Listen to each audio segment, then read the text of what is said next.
السلام علیکم دوستو، میں ہوں محمد شیراز اور آپ دیکھ رہے ہیں ایم شیراز ٹی وی۔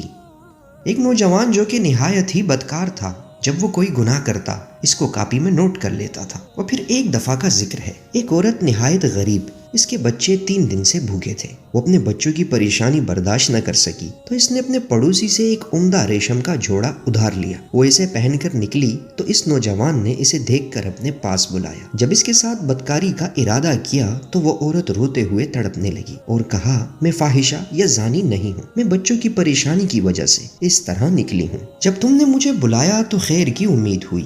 یہ بات اس نوجوان کے دل کو لگی اور اس نوجوان نے اس عورت کو کافی سارے درہم دیے اور رونے لگا۔ وہ گھر آ کر اپنی والدہ کو پورا واقعہ سنایا۔ اس کی والدہ اس کو ہمیشہ برائی سے روکتی، منع کرتی تھی۔ آج یہ سن کر بہت خوش ہوئی اور کہا، بیٹا تو نے زندگی میں یہی ایک نیکی کی ہے، اس کو بھی اپنی کاپی میں نوٹ کر لے۔ بیٹے نے کہا، کاپی میں تو اب کوئی جگہ باقی نہیں ہے۔ والدہ نے کہا، کاپی کے حاشیے پر نوٹ کر لے۔ چنانچہ حاشیے پر نوٹ کر لیا اور نہایت ہی غمگین ہو کر وہ نوجوان سو گیا۔ صبح جب نوجوان بیدار ہوتا ہے تو دیکھا پوری کاپی سفید ہے اور صاف کاغذ ہے، کوئی چیز لکھی ہوئی باقی بچی ہی نہیں۔ صرف حاشیے پر جو آج کا واقعہ نوٹ کیا تھا وہی باقی تھا اور کاپی کے اوپر کے حصے میں ایک عبارت لکھی ہوئی تھی، بے شک نیکیاں برائیوں کو مٹا دیتی ہیں۔ اس کے بعد اس نوجوان نے ہمیشہ کے لیے توبہ کر لی اور اسی پر قائم رہ کر مرا۔ دوستو، آج کی ویڈیو بس یہیں تک تھی۔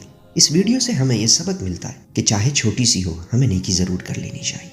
اپنی رائے کا اظہار کمنٹ سیکشن میں لازمی کیجیے گا اور اگر چینل پر نئے آئے ہیں تو سبسکرائب کے نشان پر کلک کرتے ہوئے ساتھ موجود گھنٹی کو دبا کر آل پر بھی سلیکٹ کر لیں تاکہ مستقبل میں بھی آپ کو ایسی منفرد اور انٹرسٹنگ ویڈیوز ملتی رہیں۔ اپنا بہت سا خیال رکھیے گا، ملتے ہیں نیکسٹ ویڈیو میں، تب تک کے لیے اللہ حافظ۔